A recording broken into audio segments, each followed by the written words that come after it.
Welcome to the Dear English Batch Masterclass. Today, we aren't just learning vocabulary, we are learning how to dominate a room using the English language. Most students fail because they focus on grammar, but grammar doesn't give you power. Psychology does. When you speak English, the world judges you in the first 7 seconds. If you sound hesitant, if you use and ah, or if you translate directly from your mother tongue without adjusting the tone, you become invisible. In this first section, I want to break down why your current English might be keeping you poor. We are going to look at high-status versus low-status communication. High-status people use fewer words. They don't explain themselves. They use specific power anchors to keep the listener waiting for their next sentence. Emily, I know you see this every day with students who are frustrated because they feel they are fluent but still don't get the respect they deserve.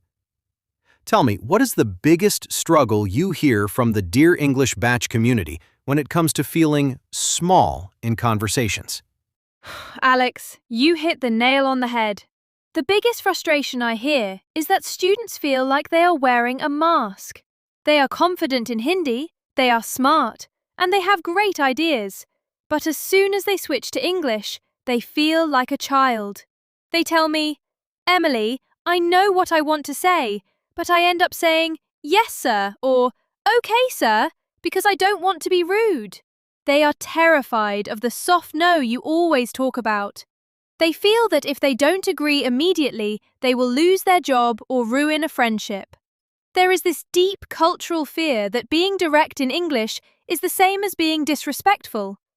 My students want to know how to bridge that gap. How can they be the lion in the room without sounding like they are attacking someone? They want the secrets of the global elite, but they want to keep their values. We need to show them that English isn't just a language, it's a tool for survival. Let's solve that fear right now. The reason you feel like a child is because you are using permission language. You are asking for permission to have an opinion. Stop doing that. Instead, use the frame. The frame is when you define the reality of the conversation. For example, when someone asks you for a favor you can't do, don't say, I'm sorry, I'm busy. That is an apology. Instead, use this big block of power. I appreciate you coming to me with this. Right now, my focus is entirely on the project we discussed yesterday to ensure we hit the 1 million view mark. Once that is locked in, we can look at your request next Tuesday. Do you see what happened there? You didn't say no. You set a boundary. You used words like focus, ensure, and locked in. These are high-value professional terms.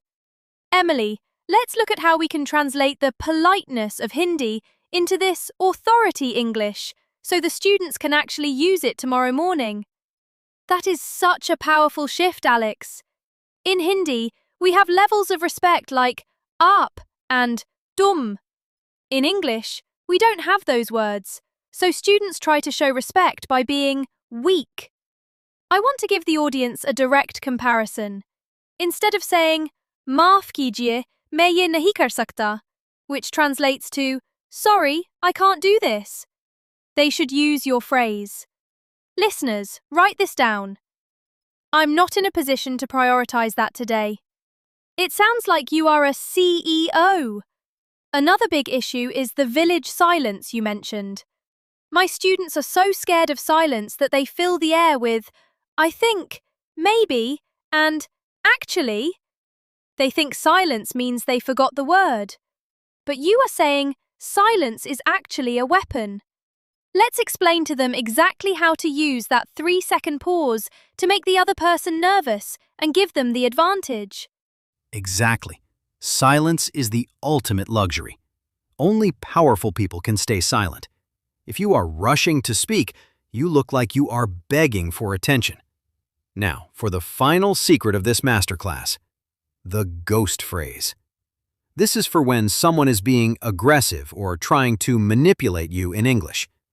Most people get angry or they get quiet. Both are wrong. You stay in the middle.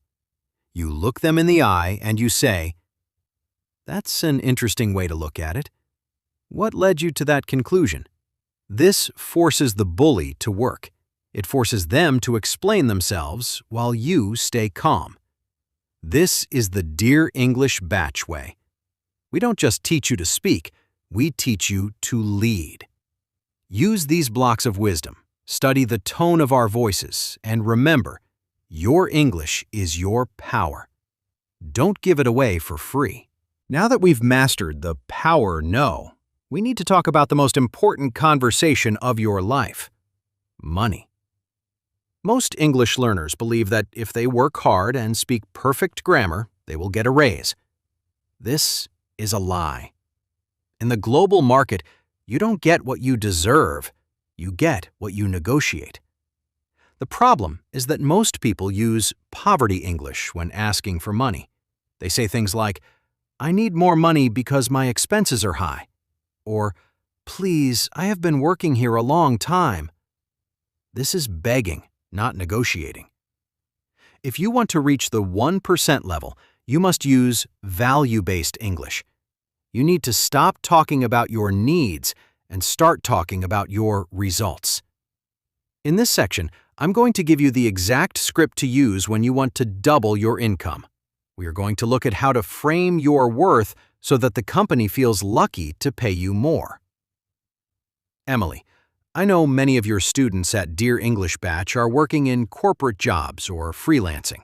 What is the number one fear they tell you when it comes to talking about their price or their salary? Alex, the fear is real. In our culture, talking about money often feels shameful or greedy. Many students tell me, "Emily, if I ask for more money, my boss will think I am not loyal to the company." They are stuck in a mindset where they think they should wait for the boss to notice them. But as you said, the world moves too fast for that.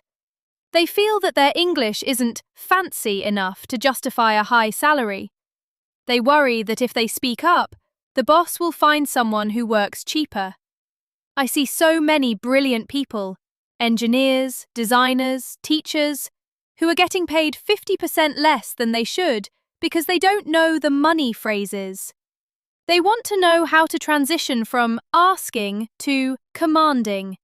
They need the bridge between the Hindi mindset of sabr, patience, and the English mindset of value. We need to give them the permission to be ambitious and the vocabulary to back it up. Let's show them that high-level English is literally worth thousands of dollars.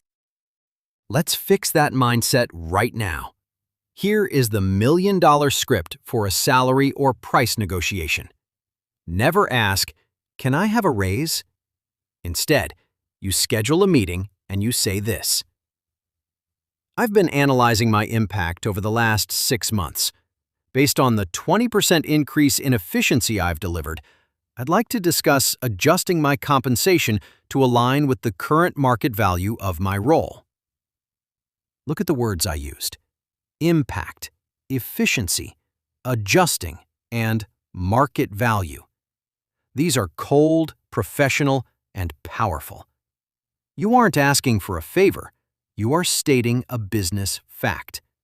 If they say, "We don't have the budget," do not get sad. You use the counterframe.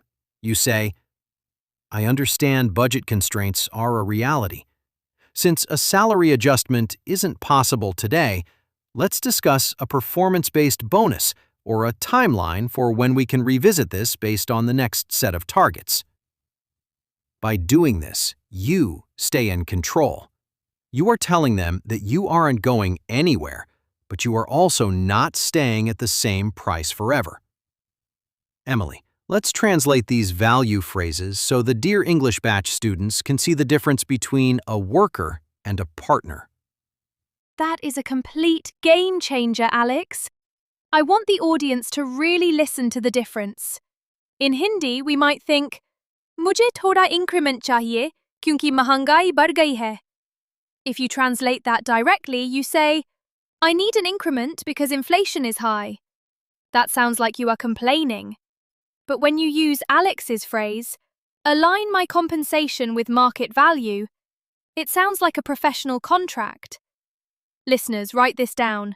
Stop saying, I want, and start saying, the market dictates. Stop saying, I have worked hard, and start saying, I have delivered measurable results. This is the Dear English Batch secret. We are moving from the village mindset of being a helper to the global mindset of being an asset.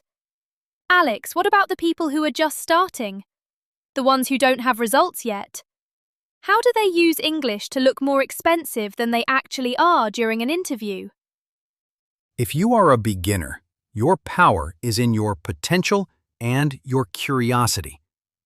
Most beginners talk too much because they are nervous. If you want to look expensive during an interview, you need to flip the script. Instead of answering questions for 30 minutes, you need to ask consultant questions. At the end of the interview, when they ask, "Do you have any questions for us?" don't say, "No, thank you." That makes you look cheap. Instead, use this. What does success look like for the person in this role 6 months from now? And what is the biggest challenge the team is currently facing that I can help solve? This one question changes everything. Suddenly, you aren't a candidate looking.